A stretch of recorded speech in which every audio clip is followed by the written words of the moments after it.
Hi, this is Dylan with Bulldog Rooter, and I'm at 1228 East Garland Avenue, Spokane, Washington, 99207. This is a sewer video inspection. I'm pushed out to the city main here. We got concrete pipe. Every 3-foot section of pipe there's a joint. That's a loose root ball from my cabling. You can see that's just flushing on down the line. Anything that's not smooth in a sewer line like this is going to obstruct the flow of solids. You can kind of see that it's kind of a lip. I don't have a self-oscillating camera lens, so the bottom of the sewer line is going to kind of change as I'm pulling back. That's the bottom. You can see the water flowing at the top of the screen. There's some roots.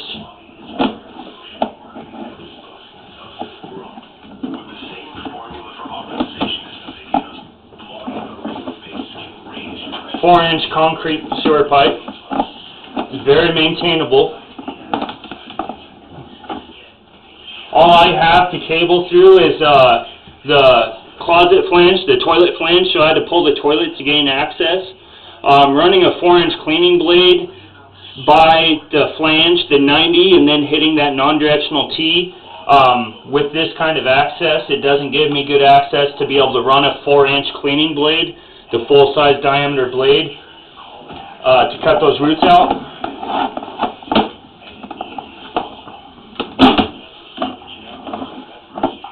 Here you can also see where there was definitely some roots.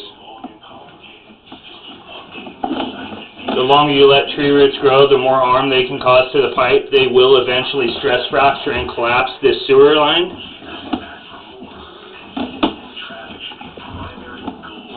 It's another root-bound joint. There's a worm.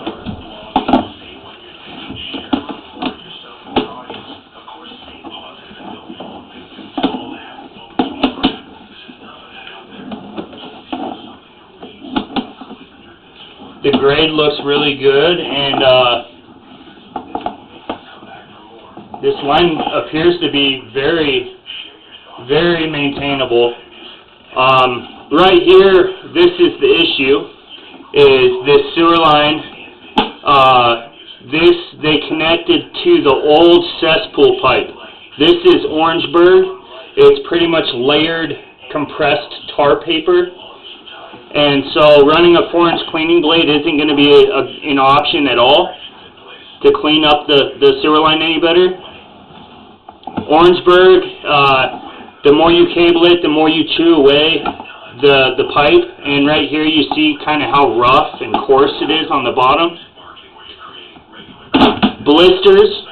This pipe blisters like a skin blister on the bottom, and it flakes.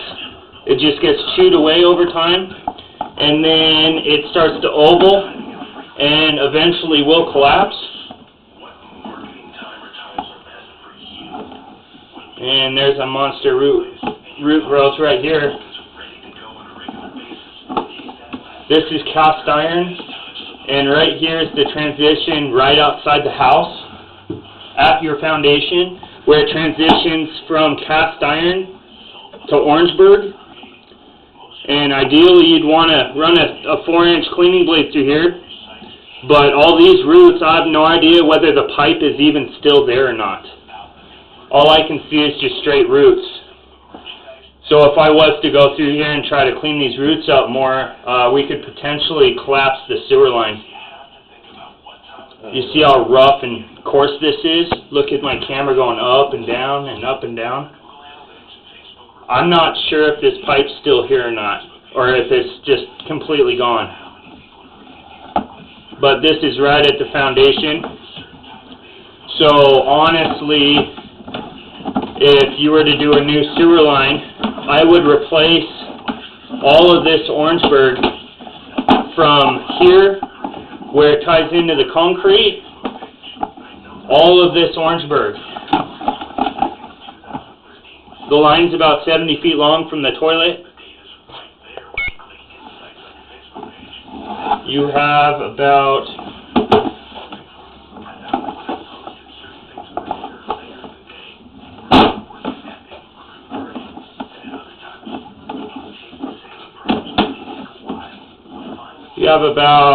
a 10-foot section of Orangeburg still in the ground that was originally ran to the cesspool or the septic tank, and that's what they tied on to, or they used for a section of the pipe.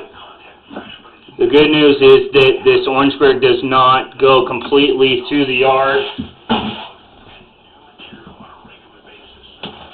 to the property line, so it's just a small section of pipe. And right here is where you'd also, if you were to replace this Orangeburg sewer pipe, you'd want to install an outside cleanout, so we'd be able to just charge for an accessible cleanout, mainline maintenance every year, instead of having to pull the toilet or go through the roof vent, and we'd be able to run a full-size cleaning blade if we eliminated this tar paper sewer pipe. And roots, you know, would potentially be an issue moving forward, but we'd be on a maintenance basis with it, and just maintain the remainder of the concrete sewer pipe throughout the life of the home. And yeah, that's your mainline video inspection. I'm going to do some locate work outside real quick to possibly get this lined up to get replaced. So, thank you for choosing Bulldog Rooter.